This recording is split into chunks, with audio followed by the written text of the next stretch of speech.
From the gateway to the west to the gateway to Thunder Valley, the stars of the NASCAR Cup Series look ahead to 500 laps around the roughest and toughest track on the NASCAR calendar. That's Bristol Motor Speedway. This half-mile bull ring made its debut on the NASCAR calendar in 1961 when Jack Smith and Johnny Allen claimed the inaugural victory. Since then, it's developed a reputation for chewing up and spitting out drivers of all ages and skill levels. Nearly 2 decades later, the short track added lighting, allowing for night racing that brought about a tonal shift for a track that already struck fear in its competitors. Bristol helped create the titans of the sport. Dale Earnhardt and Ernie Irvan earned their first career Cup victories here, while Darrell Waltrip, Cale Yarborough, and Kyle Busch enhanced their legacies as all-time greats by stacking wins year after year.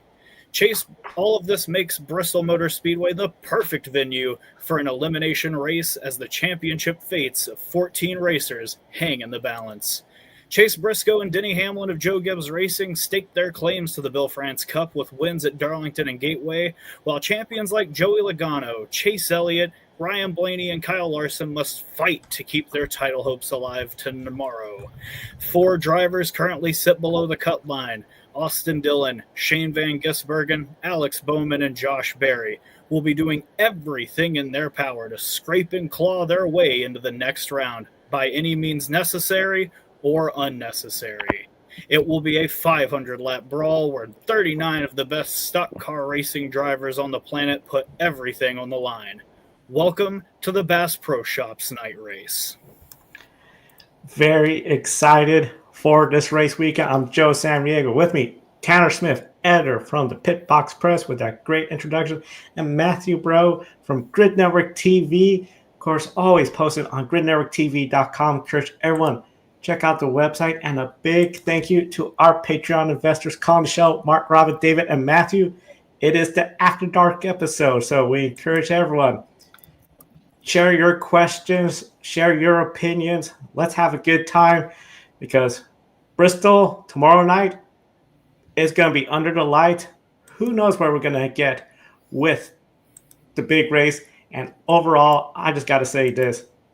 This is going to be, I think, a big race weekend where we're going to be talking about it for all the right reasons or potentially all the wrong reasons. I feel like Bristol has been a little bit of a mixed bag when it comes to races recently. Last time out, we saw Kyle Larson lead 411 laps out of the 500. Dominated. The time before that, we saw Kyle Larson do the same thing, but better, sweeping the stages again and leading 462 laps. And then the time before that, NASCAR brought a different tire. Oh my goodness, that became a classic. Denny Hamlin was victorious. But the tire fall off, some saw it as a bit comical, just how quickly it was. With yet another tire change, Matthew, are we expecting to see a race that's dominated by one driver like Kyle Larson, or a race that the strategy plays the biggest hand in victory? Yeah, absolutely. And thanks. Fun to do this at night. Hopefully my internet, I was fighting with Google Chrome and a heavyweight bout after this because I'm obese. But yeah, Google Chrome's winning this battle at the moment. So I apologize if I'm laggy. And thank you for tuning in. If people are watching live, just the Bristol Xfinity race just ended. Eric Almirola won. Connor Zilic, 15 top 5s in a row. And Sheldon Creed, yet another second place finish. 15 of those to be exact in his career without a win. So crazy. But yes, what we're talking about is Bristol Motor Speedway, Joe. It's been an interesting bag to say the least, right? We've seen Kyle Larson absolutely put belt to butt the last 2 weeks here, or 2 weeks, 2 races here. And I can't say it's been enjoyable to watch unless you're a Kyle Larson fan. I think racing fans are kind of like, why is Larson leading? What would it be? 873 out of a possible, 1,000 laps here in this specific race. So it's like, that's not good. And yes, we're talking about a tire change, right? So they announced that I believe the right side tires are a little bit different. And if you watched practice, I didn't, but I followed along on social media and stuff. And then obviously in our Slack chat, the tire fall off didn't do a damn thing, guys. So it seems like it is going to be one of those races that is going to be dominated by one driver, and I think it's whoever's up front. There's a lot of heavy hitters to start up front in this race. Guys like Ryan Blaney's up there, Kyle Larson's up there. I don't know about the other guys starting like first and third to put on a clinic like that, but Denny Hamlin's up there in sixth as well. So I don't know if race strategy is going to be something that's going to play like the biggest hand in victory, like it was when Denny Hamlin won, when everyone's tires were falling off, and I believe there were only like 5 cars left on the lead lap, which is actually insanity to think about. I guess if you want the old NASCAR back, you were probably excited in that race because that's how the old NASCAR was. But this time around, I think we're just going to see a similar clinic. I don't know if it's going to be Kyle Larson, but I really think it's someone's going to get out front, and then it is what it is ultimately after that. So I guess we'll see. That's all we can do. And maybe we could be having this conversation completely different, like it's an all-time classic. However, I'm not so confident in Bristol Motor Speedway after these last couple events.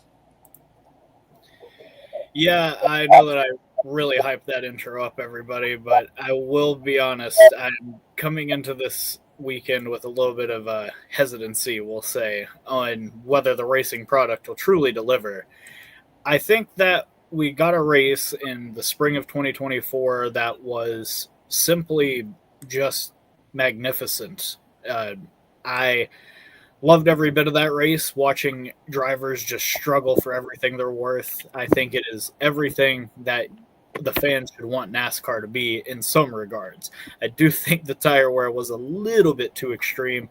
I would like for the tires to go closer to like 60 to 70 laps rather than 40 to 50. So, and I know that seems like, a pretty nominal amount to some folks, but believe me, it makes a big difference, especially with stage lengths and things like that.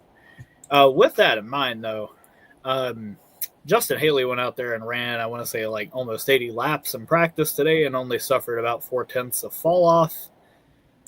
Doesn't look good, y'all. I'm not going to play with you. It does not look good. I think that it's possible we don't necessarily see someone completely dominate the race. I also think it's entirely possible that happens. With that said, though, I think that it really kind of just depends on like when cautions fall or when they don't fall, and kind of just how each team approaches the race. I think in theory, you could get away with maybe doing God, I don't even want to say it, a 2-stopper. Like, I genuinely think that is theoretically possible. Obviously, a 3-stopper would probably be your best bet, but at the same time, with the stages being separated out like they are, that's going to make that patently difficult. With all that said, though, I think that this weekend we have seen in the lower series a lot of great racing amongst multiple grooves. You have drivers taking to the top. You have drivers taking to the bottom of the track. You have drivers diving in through the middle, fading up to the top, and then diamonding back down to the bottom. These are the hallmarks of the multi-groove Bristol post-2008 reconfiguration that you should come to expect in an exciting and thrilling Bristol night race. Unfortunately, though, I think that last year kind of proved that we can have those kinds of races here, and sometimes it just genuinely doesn't matter. It really all depends on if the drivers are able to pass. I think that if we only have 4/10 of fall off over about 70 laps of tires, that's not really that good. Like, you would expect somewhere around 1.5 to 2 seconds full every lap of having better tire life than somebody else. And if you can just run really long in a set of tires, I mean, we might see some guys start to go for 2 tires instead of 4, or maybe not even changing tires at all. Really, like I said, though, it all depends on when the strategies kind of start to diverge a little bit. It really depends on, when cautions fall, what causes the cautions, things like that. So I think we should keep an open mind going into the race, but I think we should also keep in mind history when we're talking about what our expectations might need to be. This race, yeah, always excited for it. It's just the nostalgia, the history. But the last few years, it's like, oh boy, I almost don't know what kind of show we're getting. I can tell you what this in the chat room. I see Amber excited for our After Dark Denver. Watching live from the Bin 500 Car Supercar Series are back.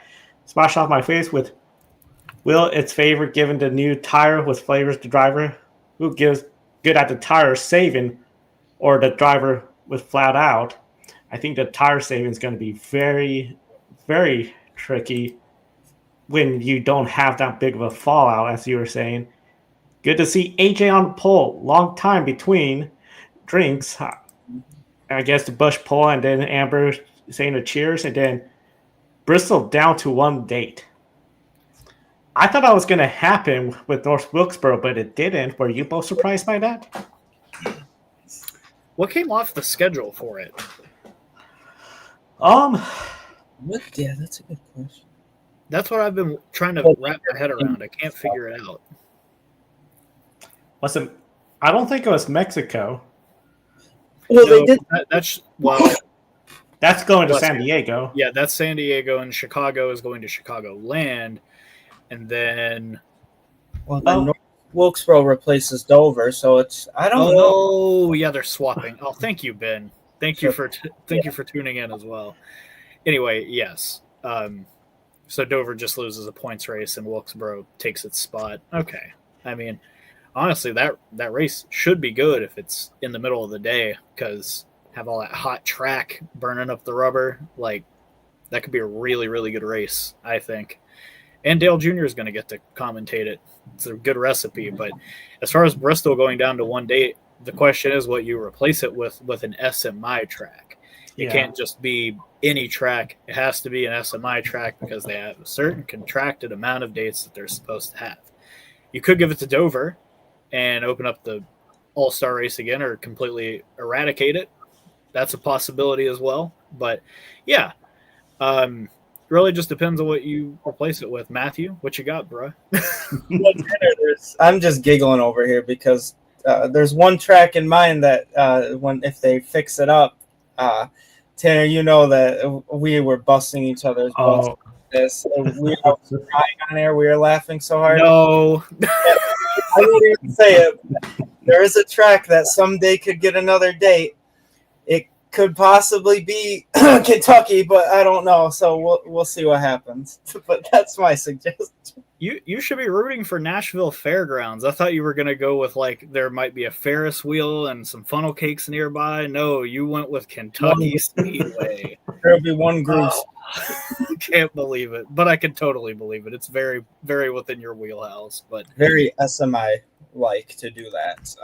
But, yeah, Nashville Fairgrounds would be awesome, too. But knowing our luck, it's another date at Texas if they get rid of Bristol. Don't even put that in the universe, Tanner. How dare you? Oh, man.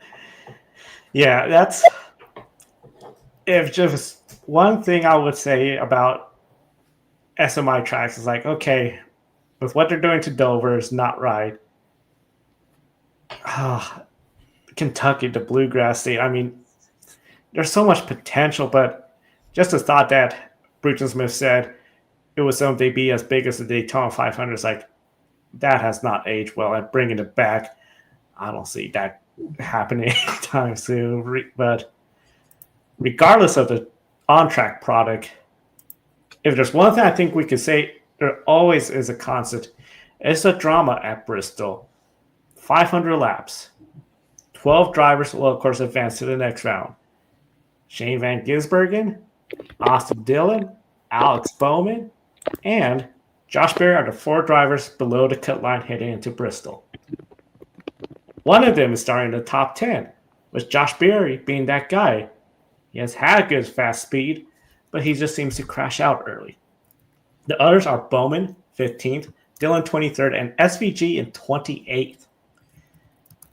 Overall, it seems if you don't have track drama, the playoff adds that drama that might be missing depending on the track product. So, Tanner, do we see a different level of aggression from these 4 drivers? And is it possible for one of them to find victory lane to lock themselves into that next round? I'll tell you this much, Joe. So if you remember in the intro, I said that you'll see drivers perform actions both necessary and unnecessary to try to advance into the round of 12.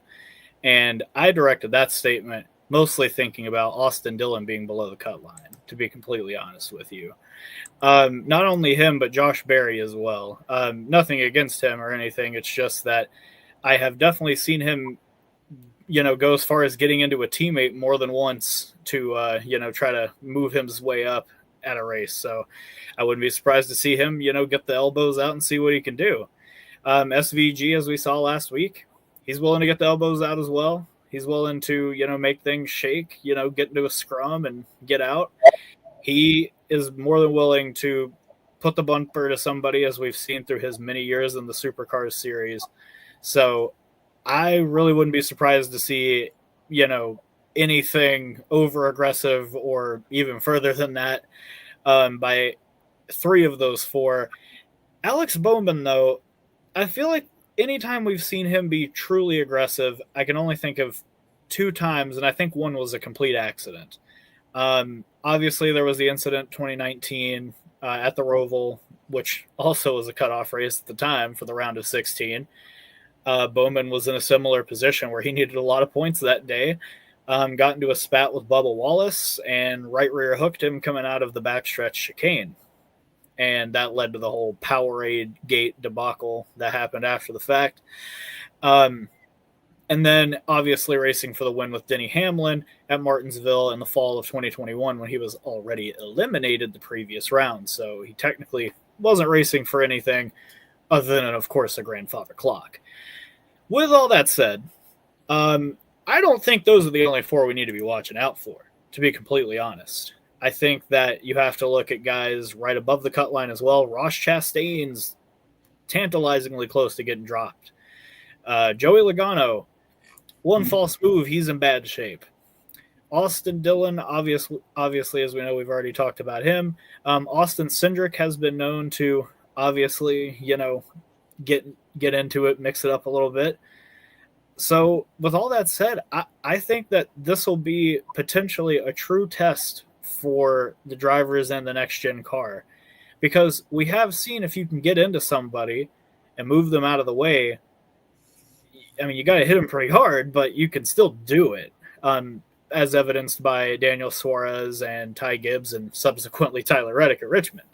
So I think that we might see an enhanced level of aggression that brings out cautions, which I welcome. I want these guys to start, laying the bumper to each other and, reminding us of what made Bristol great before. And I think if they just take the gloves off a little bit and, go bare knuckle about it, they might actually be able to make their way through the pack a little bit easier than they might expect. So I would say don't be surprised to see aggression out of any of the 14 that still need to advance. Yeah, I think 100%. I think we will see a different level of aggression, especially from the guys below the cut line.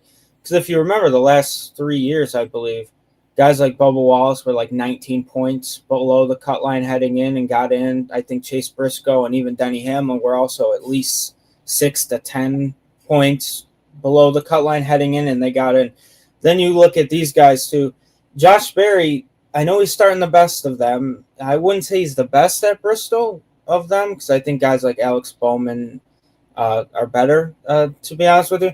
And Berry needs to win. I don't think there's any possibility unless Berry sweeps both stages and finishes second. If he doesn't win, that'd really be the only way he could get into the next round. So I really think he has to win. And Berry's not really known as an overly aggressive guy, even on the late model side of things, watching him in all the different local series. I've never really seen Berry be the one to move someone out of the way. So I think he's got to unlock some sort of thing in him that he doesn't really have. And same, I think Alex Bowman being 35 points below the cut line. I think that's very shocking. He's just had the worst luck possible. He gets very consistent, though. So if he does finish up in the top 5, I bet you he'll run top 5 again the following week as well. But he's just had a tear of bad luck lately, and it's going to end up getting him out of this round. Austin Dillon as well, 11 points to the cut line. I think there's a lot going on in Austin Dillon where I think he could probably somehow do it. But then you got to bank on Austin Cindric or Ross Chastain or even Joey Logano. I know we'll touch on that, having a very, very bad day, and then Austin Dillon having a very, very good day. But the RCR cars just have not been it, except at Texas. So Richmond. Wrong Austin Dillon victory in his career. Not many to choose from, but I picked that one by mistake. But if they bring the Richmond setup for Austin Dillon, maybe they have a chance. And then Shane Van Gisbergen, the reason why I left him last is I wish Trackhouse would give him the Jeff Gordon T-Rex setup from the 90s or early 2000, whenever that was, because I don't think there's any chance in hell that Shane Van Gisbergen is going to make it into the next round, regardless of what happens. I love SVG. I think I really appreciate Grid Network for introducing me to Shane Van Gisbergen in 2022, just to love what he's been able to do in motorsport. But I really think there is absolutely no chance he is going to do anything. He was battling Cody Ware on pace last event here at Bristol. So if they could, I don't know. I know there was the debacle of them going in the grass, him and Chastain, what that possibly could have meant at the end of last week's race at Gateway, maybe catching some extra weight. So I hope Trackhouse just puts Shane Van Gisbergen in a funny situation, right? Not actually hope it happens, but if they give him the fastest car possible, I don't care how legal it is. I just want to see what he can do at Bristol, especially starting in the back. But yeah, all kidding aside, I don't see Shane Van Gisbergen being able to be in a position to be aggressive unless it's battling for the free pass, to be honest with you. Bristol's just not a track he's ready to be competitive at. And that's okay. He's probably one of the greatest motorsport stock car road course racers of all time. He's still young to the oval, so still a rookie in NASCAR in the Cup Series too. For the people going to come at me, I respect Shane Van Gisbergen. I really do. So please don't attack me. I got a hat or a shirt somewhere in my bedroom. Please don't come after me. But yeah, I think there will be a different level of aggression, guys. With everything going on social media, especially with sports stuff. I'm scared of people, so I don't want to. The threats in our comments for the Shane Van Gisbergen fans, they scare me a little bit. So, yeah, that's how I'll end it in a funny way. So, yeah, I think they'll be aggressive. I don't know who else will be aggressive, like Tanner had mentioned. Maybe Ross Chastain, maybe Cindric. Again, Cindric's not known for being that aggressive. Joey Logano has got to figure something out at Bristol, so we'll see. That's my long rant. I apologize. I'm just happy Google Chrome isn't fighting back at the moment.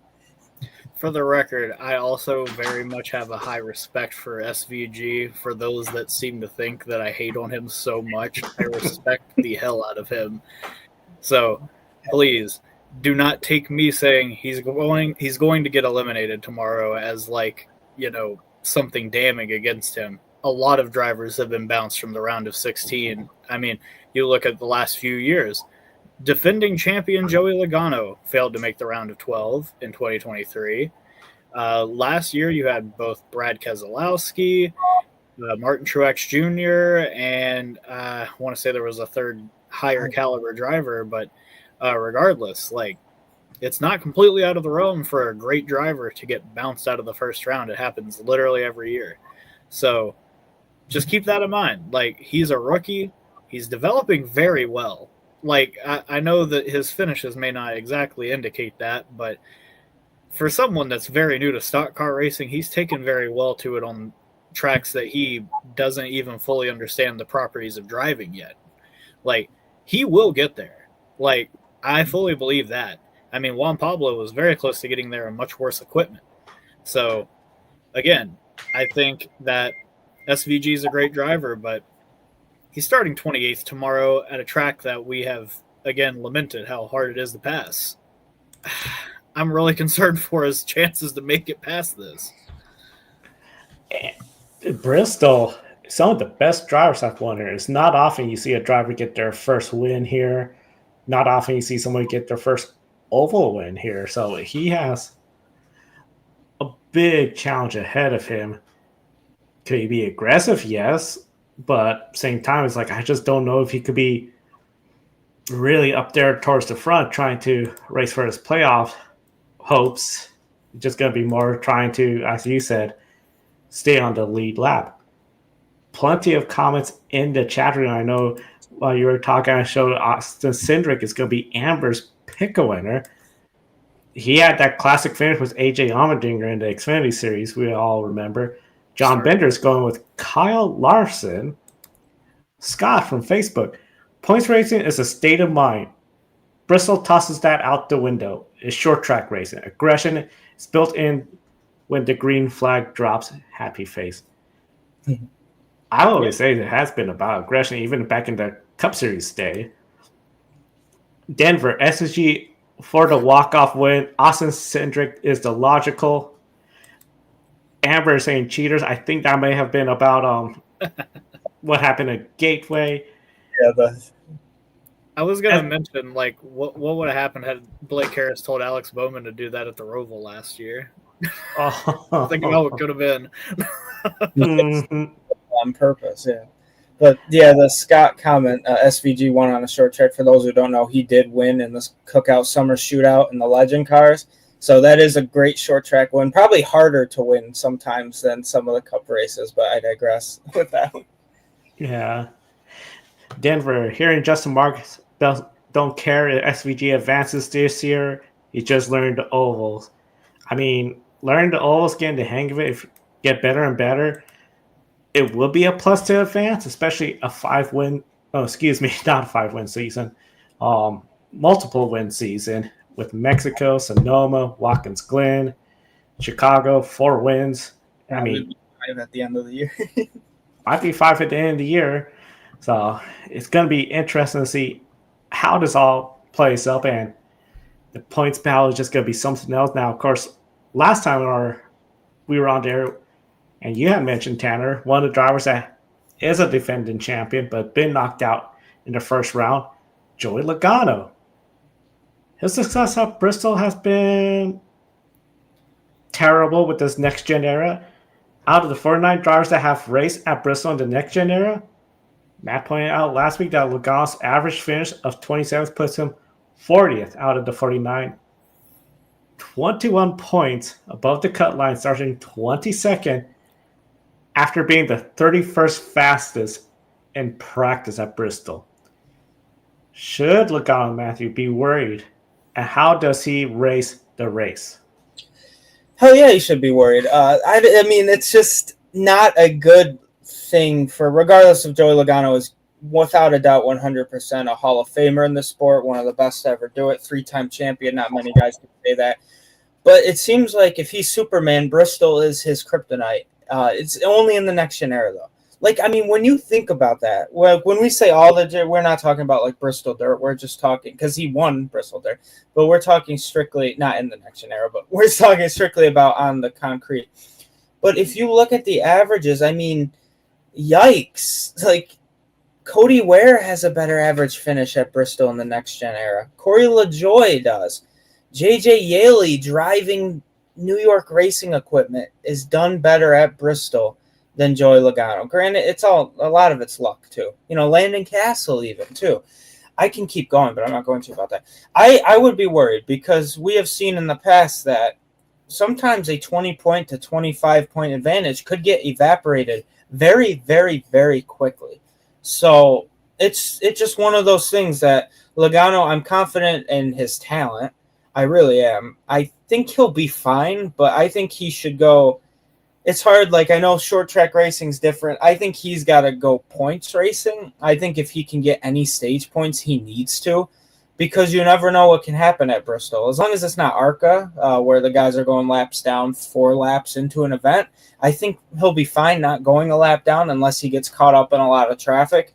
So I think he's got to race this race just kind of like someone I want to mention, ARC East too. Isaac Kitzmiller had to race those final laps with the championship on the line, not trying to pass anyone, just trying to get to the finish. And I think that's what a guy like Joey Logano really needs to do. And because you never know, maybe he gets bumped out of the way. Maybe Shane Van Gisbergen gets angry near him. Maybe Austin Dillon gets him out of the way, saying, "Why are you holding me up? I got to go up front." I don't know if those guys will be even close to the front, but you kind of get my theoretical there. So, or hypothetical there, I should say. Yeah, so I would say Logano really should be worried just because 22 points or 21 points to the cut line really isn't a lot. And I know I say that, but I really think guys like, I'm looking very close to my screen. My glasses aren't as great as they should be. Chase, like guys like Christopher Bell, I think, and Chase Elliott being 28 points and above, that's like almost half of what a winner earns if they sweep the stages. I think all of them are fine, but those other positions are fair game. It could be something too where Alex Bowman pulls off a miracle and Joey Logano has a bad race, ends up 12th, but then he ends up 13th because of the Bowman winning and getting into the next round. So, yeah, I would be worried, especially not fast in practice at all. Qualifying, even I was listening to MRN or NRN, whatever, if it's NASCAR Motor Network, Motor Racing, something. They changed it. PRN when it's. See, I didn't even have the right first letter. See, look at me, I'm behind. But I was listening to them earlier, and yeah, they didn't sound too confident either in Joey Logano. But anything's possible. So he could come out and win it. I highly doubt it. If he does, I will be eating crow for the rest of the season and probably the start of next season. But we'll see, guys. I really don't think Joey Logano has a whole lot to worry about, to be honest with you. Yeah, I might swallow those words tomorrow or whenever we do post-race, but I think something cataclysmic would have to happen for him to get bounced. Like, I know the 21 points, doesn't sound like a whole lot, but you got to consider who he's racing against. He's racing against Ross Chastain, Austin Cindric, obviously, and the four guys below him. And let's look where they're all starting.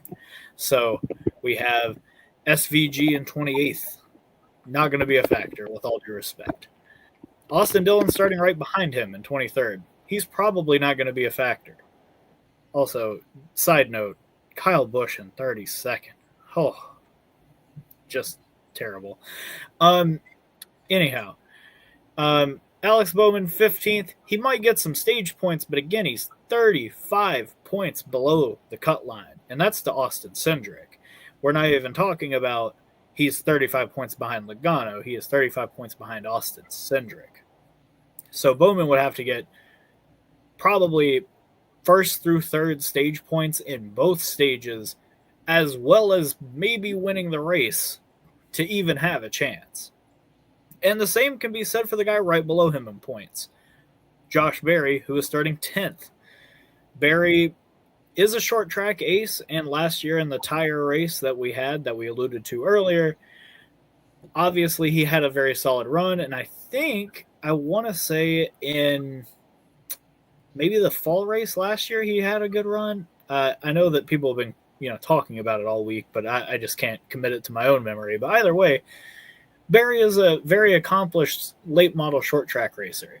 This should fit into his kind of racing niche, and he could go out there and get a lot of stage points, but again, he is several points behind Logano, to the point that winning both stages and finishing in the top 10 unless Joey crashes out is practically impossible.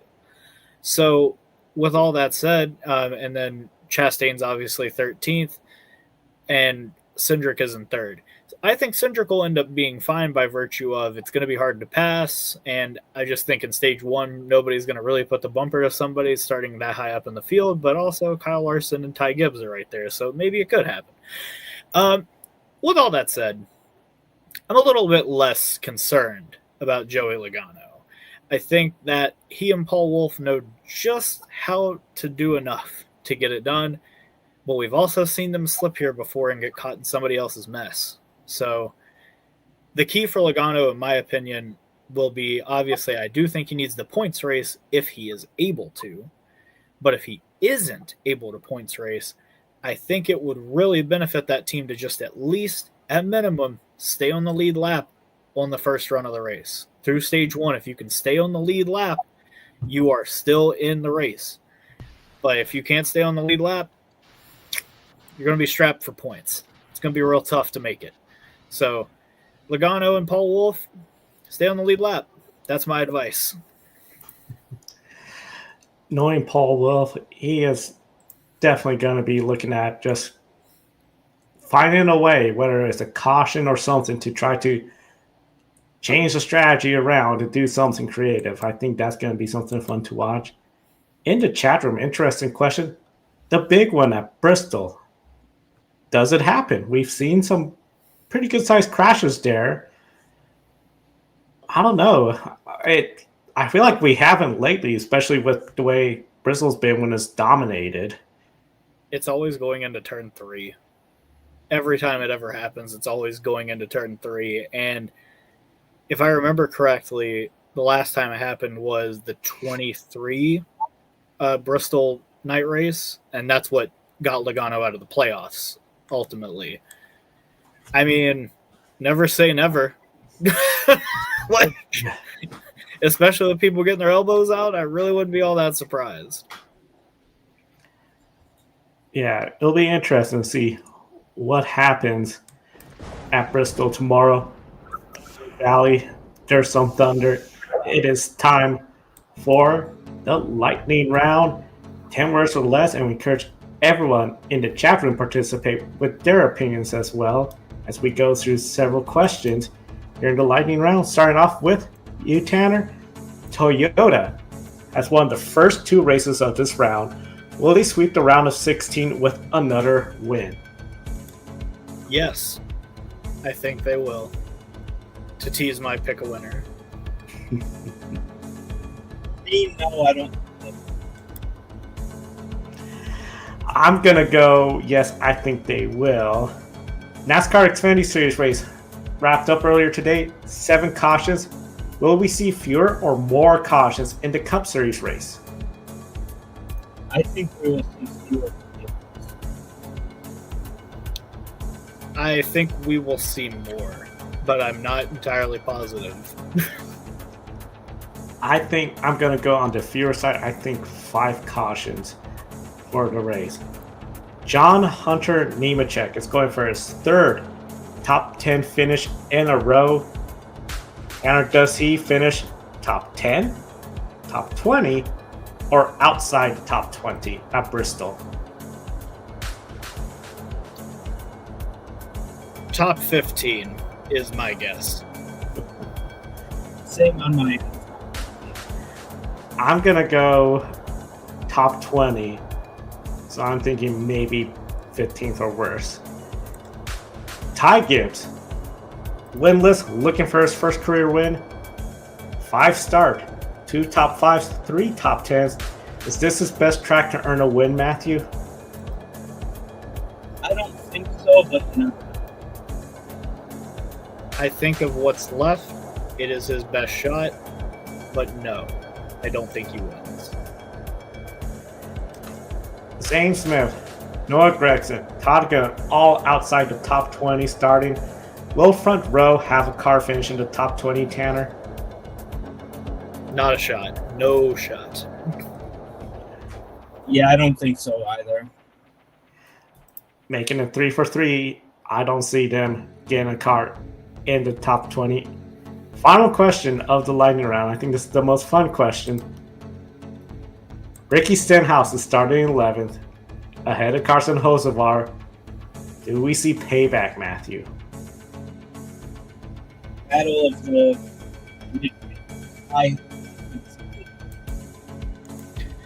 Battle of the Nitwits? I hope he doesn't, but it's possible.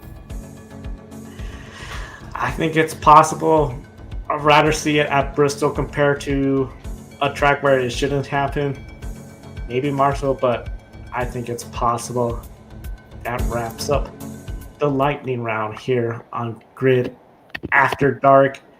Now, of course, one of the drivers that some people might be looking at for potentially, I wouldn't say payback, but for sure they're not going to be racing each other a little more aggressively, not giving so much room. I think they're going to be a lot more at it.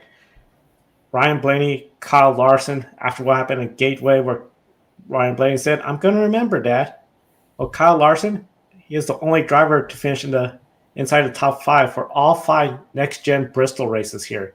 Denny Hamlin, Christopher Bell are the only other drivers to finish inside the top 10 in each of those 5 races. Larson, of course, he's going to be starting 5th. Hamlin 6th, Bell 9th. Tanner, is it safe to say that one of these three guys are going to end up with, let's remember, the last Coliseum, they get a sword as part of their celebration trophy at Victory Lane? It's absolutely the coolest trophy in the sport outside of, obviously winning the Daytona 500 and the trophy there. But I definitely think that Larson and Hamlin should be considered favorites going into tomorrow's race. Obviously, Larson has an exceptional track record here, even in races where he has to save tires, something he seems allergic to at most places. Now, Hamlin, on the other hand, this track should fall right into his hands, and as we saw in the spring, he was right behind Kyle Larson for practically all 500 laps and just stalked him, waiting for him to make a mistake that never came. I think that this is a track, and just like the dynamics of it really lend into Denny Hamlin's skill set. He's really good at kind of faking his opponents out and, knowing what line to take before the other guy even chooses a line. Like, he just has like a very good, natural instinct for knowing which lane to take to not get sucked up behind somebody's dirty air. With that said, I think that given it'll be hard to pass, I think both of them will still be up front most of the race as long as they don't make any mistakes on pit road or otherwise. And they should be, like I said, considered the favorites. Christopher Bell in the 20 team, on the other hand, never won an asphalt race here. Everybody always thinks that because Kyle Larson is really good here, that naturally, because he drove on dirt, Christopher Bell should be too. I just haven't seen it, to be completely frank. I think that Bell is obviously a supreme talent, and I think that he is likely to be a Cup champion someday. He is at least the caliber of driver that can win a Cup championship. Right now, at this point in his career and at this moment in the season, based on how he and the 20 team are communicating, one of two things is going to happen tomorrow. He's going to go out and do the exact same thing that he did last week and point his way forward with crew chief Adam Stevens calling the shots, or they're going to go out and win the damn thing. I am leaning towards Adam Stevens is going to ruin them strategy-wise, but it's not going to make a difference in terms of them advancing to the next round. So I just don't think Christopher Bell has shown me enough at this track in the next-gen era when there isn't dirt on it to influence me to think that he'll be a factor. But with all that said, Hamlin and Larson, that's easy money more than likely. For me, with the Bell comments, I'm going to take the complete opposite approach of Tanner. I think 5 straight top 5s at this facility, not on dirt. I know he did win on dirt, but to finish 8th, 5th, 10th, 3rd, and 4th. And he has actually scored stage points in 2, 4, 6, 8, 10, 12. The last 13 stages, stage 1 and stage 2 at this track, even when he was with Levine or Levine Family Racing, he still had stage points at Bristol in a row. So that's 11 straight stages in a row for him. Actually, 13 in a row. So I think Christopher Bell, I'm not going to say he's going to win. I don't think he will either. I just think he's cooled off a lot. I think if he does, he probably will win again. And I think it'll be New Hampshire, to be honest with you, where he does get that other win this season. But I think he hasn't led the last 2 races out, though, too. So I can agree with Tanner as well. I think if he gets out front, it's just one of those things. I think whoever gets out front, to be honest with you, is probably the favorite.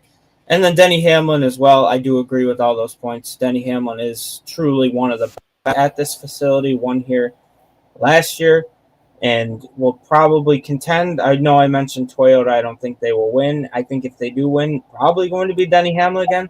I would have said Chase Briscoe if he didn't put up a stinker in qualifying. It's very, very unlike Chase Briscoe to qualify outside the top 30, especially considering he has been in the top 1, it seems like, almost every week. But yeah, Kyle Larson, too, another person, like you mentioned. I don't know if we should put Kyle Larson's name in the Bristol Motor Speedway ownership book because, man, this kid is, like, incredible here. If you look, I just want to read the results. His last however many races at Bristol, first, 5th, 2nd, 5th, 1st, 6th, 19th, second, ninth, and sixth. And he has only not scored any stage points in a Bristol race one time, and it was in 2019. But before that, it was 2016, which means the last time Kyle Larson didn't score any points in a Bristol race, I was still in high school, stage points. Exactly, right? And he was with Chip Ganassi at the time, too. So once he came to Hendrick Motorsports, even before the next gen era, he still won at Bristol. So it's just like Kyle Larson, this is obviously, it's one of those tracks. I'm not going to say it's Shane Van Gisbergen on road course type favoritism, but I really think a bad day for Kyle Larson tomorrow would be like a 6th place finish, to be honest with you. I think if the Hendrick Motorsports team will keep that momentum going, I think for him, I know he didn't have the best day out last week at Gateway, but I think if they can pick anything up and end that Toyota streak, it's going to be Kyle Larson. But you don't know. I think Ryan Blaney, if you guys can still hear me, I'm lagging on my own screen.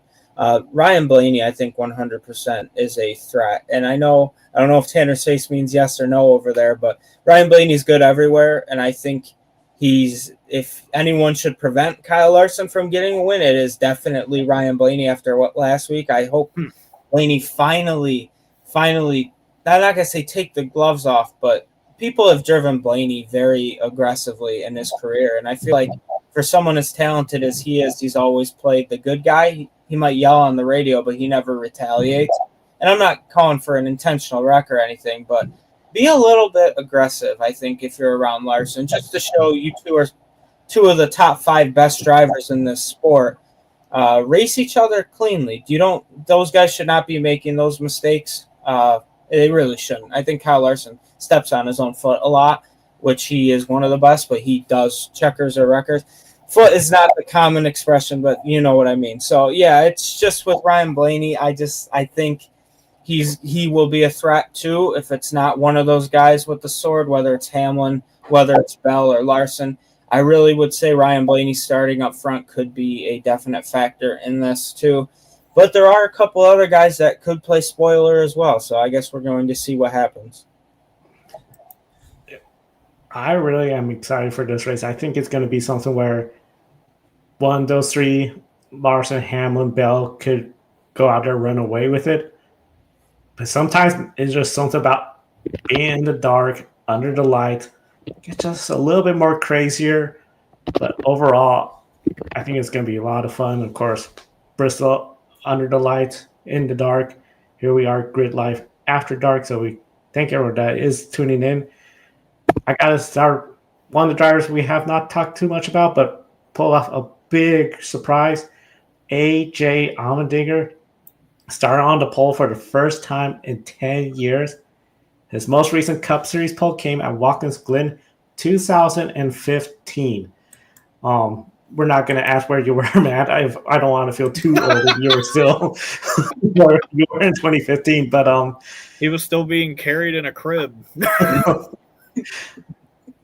First time. Now we're going to go back even more.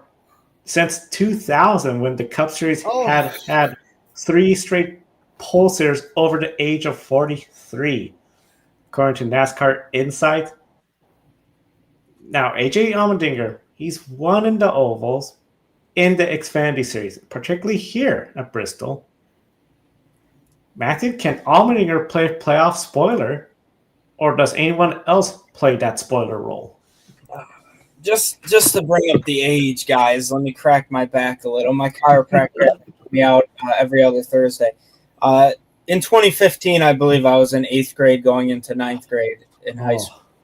And in 2000, I didn't exist. So pretty interesting facts over here. I was born in 2001. So, yeah. Allmendinger, I think it would be awesome if he could play spoiler. I think he is a very interesting driver because I feel like AJ Allmendinger was always a guy like you only expected him to do well on road courses, especially in the most recent, like the Colleague era, AJ Allmendinger in the Cup level. But then and then obviously the JTD Doherty era as well with him. His only Cup wins obviously are on road courses. But then he goes down to Xfinity and gets really good at a lot of tracks. Homestead, Bristol is one of them. Tracks where you have to ride up high on the wall. And Allmendinger just does really well on some of these tracks. And Bristol is one of them. Obviously winning an Xfinity race and a very thrilling race with Austin Cindric, who is starting right behind him, funny enough. So how crazy is it just, 4 years later that those two who are battling for an Xfinity championship are now starting first and third in a cup race? Pretty cool if you ask me. And they are both driving for the same teams, just in different numbers at the cup level too. So I think that's interesting. I don't think Allmendinger will play playoff spoiler. I will hope, though, for AJ fans and Kaulig fans that he does at least lead a lap. Hopefully he leads the first 10 to 15 to 20. It was just cool for Kaulig to be up front there. But if anyone plays spoiler, I don't think it's going to be him. There is a guy starting fourth. I know we mentioned. I think Ty Gibbs really could play spoiler. Joe Gibbs, obviously, Eric Almirola won the Xfinity race. A lot riding in that organization as well. They had a pretty good, obviously, Almirola had a really good day. And so I think maybe it's possible that Ty Gibbs can continue that. I don't think it's as likely, though. I think there are other tracks I've picked him to win at that he hasn't. I'm not going to pick him to win this one. But I wouldn't be surprised with a top 5 effort out of Ty Gibbs. But looking down the lineup, too, guys who I would say spoiler, though, there's not really that many. I apologize if I've frozen again on my screen. I hope you guys can still hear me. There are not really many guys, I would say. Maybe it's hard because I was going to say Chris Buescher, honestly, and I think he does really surprisingly well here. Obviously, he has won the event before, and then I was going to say someone as well as like a Ross Chastain, but that's not really a spoiler considering he is a playoff driver, and Chris Buescher was the best non-playoff driver. But I don't really know what we're going to see out of this race. However, I do think it's going to be a playoff driver starting inside the top 5 or 6 that are going to win. But you never know. It would be so funny if AJ Allmendinger could win. It would be so cool, too, if Ty Gibbs could win as well. But, again, very unlikely. But if there is anyone to play spoiler, I guess you would argue it probably Chris Buescher coming out of nowhere, probably Ty Gibbs. And then Allmendinger just based on starting track position and then the random speed they show on Kaulig Racing specifically shows on ovals and intermediates and short tracks. Like they'll run 30th on pace with Ty Dillon and then all of a sudden, boom, they're running in the top 8 with like out of nowhere. Reminds me a little of RCR. I guess that alliance makes a lot of sense when you say it out loud based on their random runs of greatness. So, yeah, I wish them both the best. It would be really cool to see, but at the same time, again, very, very unlikely. I think it'd be great if AJ Allmendinger ended up putting on a great run tomorrow night. I think that obviously starting from the pole, you have the most advantageous position of anybody on the track, especially somewhere like Bristol. And I think that for maybe even most of the first stage, he should probably be able to lead a good bit of laps until he hits lap traffic.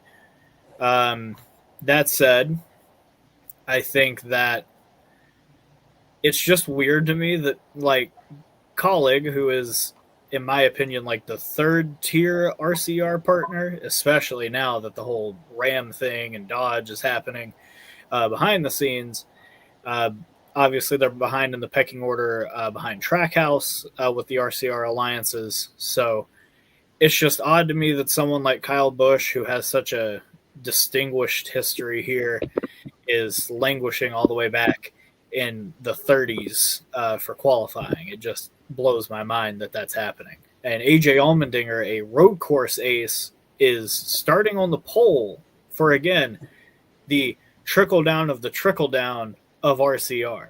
It just kind of boggles your mind when you really put it into perspective. But with all that said, I believe Allmendinger did have a pretty strong run here in the spring, and just in general, as Matthew kind of noted, he does have a lot of history at tracks where it takes a lot of car and equipment management and line discipline.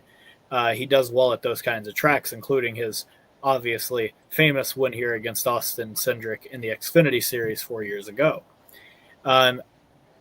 Will he play playoff spoiler though? I don't really think so. It could happen. I mean, I wouldn't be opposed to it happening. I think a playoff spoiler is a welcome sight, in my opinion, because it takes away a guaranteed spot from somebody else. With that said, looking at the rest of the field, I know he's starting at 85th place, actually 32nd, but I'm never going to count Kyle Busch out of a Bristol race before it's already started. Maybe something could happen. I highly doubt it, but I think something could happen. In addition, Eric Jones has a history of good runs here, but at the same time, it's probably unlikely that he goes out and actually does anything. Chris Buescher, I feel like, could happen. Him and Ryan Preece, they should be able to claw their way through the field eventually, but I just find it unlikely based on their driving styles and just in general how this track is run at night. On top of that, you've got to look at guys a little bit further up the grid. Carson Hocevar, obviously in one of his first Cup starts, came to the Bristol night race in an absolutely terrible lame duck Legacy Motors Club car, and he went out there and finished 11th on the lead lap. It was extremely impressive, and he is quite good at these styles of tracks and did show a lot of pace in the spring before a bad pit stop. So don't be surprised if the 77 does what he did at one of the other Crown Jewel races this year and gets up towards the lead and mixes it up. In addition to that, the guy starting right beside him and Ricky Stenhouse Jr. has a defined level of success here in his days with Roush Fenway Keselowski Racing. And granted, Hayek is nowhere near the caliber of equipment or really anything that RFK currently has, but at the same time, we have seen Ricky have very solid performances here in not great equipment. So don't be surprised if you see him stick around in the top 10, maybe stay on the lead lap. But outside of Allmendinger, who I think does have the best chance, given that he's on the board, I think that Ty Gibbs is easily, by far, the biggest threat to spoil this Bass Pro Shops night race. Ty Gibbs has a very solid level of success here, as Joe noted earlier. And on top of that, he is probably pretty hungry for a win at this point. And granted, it's not going to really enhance his season by any stretch. He is obviously out of the playoffs at the moment. I think that getting that kind of getting that energy from winning your very first race and winning it at somewhere like Bristol would definitely help right the ship in some regards. And again, he's got Chris Gabehart, kind of running the boards on the pit box. So I really wouldn't be surprised to see him go out there and contend tomorrow night, especially with someone like Hamlin, his teammate, already in the playoffs into the next round. So, yeah, Ty Gibbs, Carson Hocevar are probably my two biggest spoiler watches, but outside of them, obviously Ricky Stenhouse Jr. is somebody to look at. Oh, it looks like Matthew has unfortunately left the chat. Internet gremlins. We've made it through most of the show without them. That's a surprise. Sometimes seems like things like that happen. It's interesting because with AJ Allmendinger, especially when we were talking about SVG and, trying to get your first oval win,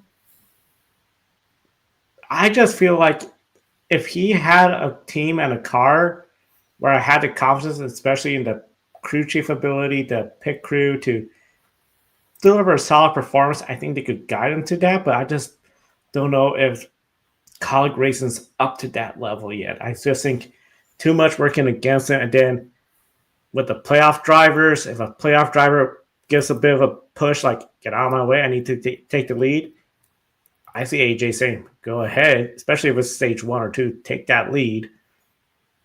I don't want to get wrecked. So it'll be very fascinating to see how they'll be racing. But spoilers, I think I lean towards Ty Gibbs to see what he does.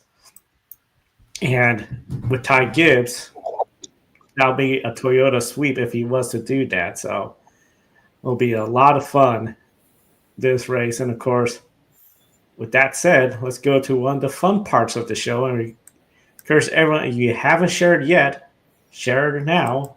Time for pick a winner. Right now, Matthew still leads. We're getting down to it. A little under 50 races to go. So not a whole lot of people left in championship contention. But we encourage everyone still try to get your name on the leaderboard. If you don't see your name on the leaderboard, well, maybe because you need to play pick a winner. So just comment who do you think is going to win. And also, besides NASCAR, comment with who you think is going to win the MotoGP race weekend. They're going to be racing at San Marino and Supercar Series at the Bend. For this show, we will do the NASCAR Cup Series race at Bristol. We might as well just throw in there MotoGP because I think I know who we're all going to pick for MotoGP. It's a real guess. So, pick a winner. Tanner, I'll start with you for the NASCAR Cup Series Bass Pro Shop night race. Who is going to win at Bristol? Well, Joe, I'm glad you asked. As I mentioned earlier in our lightning round, I do think that Toyota is going to sweep the first round of the playoffs. And a driver I think they're going to do it with is going to come to a surprise to some people, but not to me. It'll be the 23 car of Bubba Wallace. I think that Bubba has a pretty solid track record here in races where his car doesn't just completely break on him. And I think last year proved that even in a race where it was really hard to pass, he was one of the few guys that was able to pick his way through the field and make his way up the grid. I mean, you look at last year's race, he qualified 11th, made his way up to 3rd. That's a gain of 8 spots. Guess where he starts tomorrow? 8th. So, with that in mind, I think Bubba's got a very solid shot to go out and win. I think that the spring race was a bit more of an anomaly where he and Tyler Reddick didn't run very well because I think a lot of teams set their cars up for a tire wear race that never came. So I think knowing that this race is probably not going to be tire wear oriented, I think that Bubba and Charles Denick are going to come up with a good strategy to get themselves up to the front and stay there. Bubba Wallace already has an exceptional crown jewel on his resume this year already, and I think that his fantastic performance thus far in the first round is going to be ended with an exclamation point and a sword to cap off a brilliant Bass Pro Shops night race. So, can you guys hear me at least? Yes, sir. Yeah, see, Google Chrome won the battle just now. It hit me with a right hook, completely kicked me out of everything. But after 9 seconds, I'm back, baby, and I'm about to win the war. So that's how I feel about Google Chrome. Yes, Tanner, I think he makes a lot of great points. I believe Bubba's the only driver who hasn't won in the playoffs yet as well that has finished in the top 10 in both races. So I think that's a very interesting stat. And I think Bubba, too, would be an interesting win. I think he could definitely do it. It's not the way I'm going to go, though. It would be I think 100%, I think he could. I think he's definitely a sleeper. This probably will be a tentative pick. I have picked NASCAR right, I believe, either in a thing with my father, a group that we do, or on this show, like 3 out of the last 4 weeks in a row. So I'm going to tentatively, again, I think it's going to be Kyle Larson for the 3rd time in a row. Yeah, but it could be Denny Hamlin. It could be Bubba Wallace. It could be Ryan Blaney. It could be someone else. But tentatively for now, I'm going Kyle Larson. I want to keep that point streak up on the left or right of our screens. And I think that's a record, if I'm not mistaken, Joe. I think all of us are in record territory at the moment. For at least the top 4 have all had the highest scores I think we've seen in Pick a Winner, if I'm not mistaken. So pretty awesome season. Thanks, Mark Marquez. Yeah, I'm going to tentatively, though, to end my long point, Kyle Larson. I'm going with a past winner here at Bristol. I'm going to go with a driver in a Toyota, and he's going to remind everyone, he's beating your favorite driver again. I'm going with Denny Hamlin in the number 11. Make it 2 in a row, 3 in a row for Toyota, and really start the discussion more of can he make it to the championship 4 and could he finally get that championship. I know in the chat room, John Bender joined with Kyle Larson. Amber JJ going with Austin Cindric. Denver SVG for the walk-off win, or Austin Cindric, the logical choice. Encourage everyone comment with your picks. Now, just for the fun of it, but we know there's points on the line. MotoGP, the Sprint and the Grand Prix. Tanner, who are you going with to win the MotoGP San Marino race weekend? I'm going to pick that 93 guy. I think he's pretty good. Marc Marquez. We'll go with him. Yeah, for me, there's a guy, I think the first letter of his first and last name are the same. I think he's got a brother that races too. They're both pretty good. I think that Marc Marquez guy, I'm going to agree. I think he's going to win again. Yep. I'm thinking another sweep. Marc Marquez. I mean, it was a Marquez sweep last week, but I don't think Alex has much for him. Put me down for Marc Marquez for both. And then Supercars, encourage everyone, pick a winner on social media at hashtag pick a winner. And of course, we also have the Grid Endurance, Grid Ranking, and we're at Grid Network TV plus gridnetworktv.com. Matthew Bros articles posted each and every week following the conclusion of each NASCAR race weekend. Unusual race weekend, of course. We got Saturday night racing, so we're on the air on this beautiful Friday evening for the Grid Life After Dark. First time for exclusively NASCAR. We hope you all enjoyed it. And a big thank you to our Patreon investors, Colin, Michelle, Mark, Robert, David, and Matthew for investing in the Grid Network each and every month through Patreon. Link in the video description. So we'll be taking a break Saturday, enjoying all the races. Then we'll be on the air Sunday. It's going to be our earlier show just because with the fact that NASCAR is on Saturday evening. That only leaves World Rally Championship in Chile, MotoGP, and the Supercar Series. So once everything's all done, we'll be on the air. Should be potentially around noon, but we'll see how everything shapes up. And Grid Ranking, the newest update. Don't forget the Grid Endurance Performance Index. We're seeing another leader take the lead this recently, so I'm pretty excited about how that's shaping up. And a super exciting race weekend right here on the Grid Network. Subscribe, hit that bell icon. For Tanner and for Matthew, I'm Joe. Thank you for watching. We'll see you next time, and enjoy the race.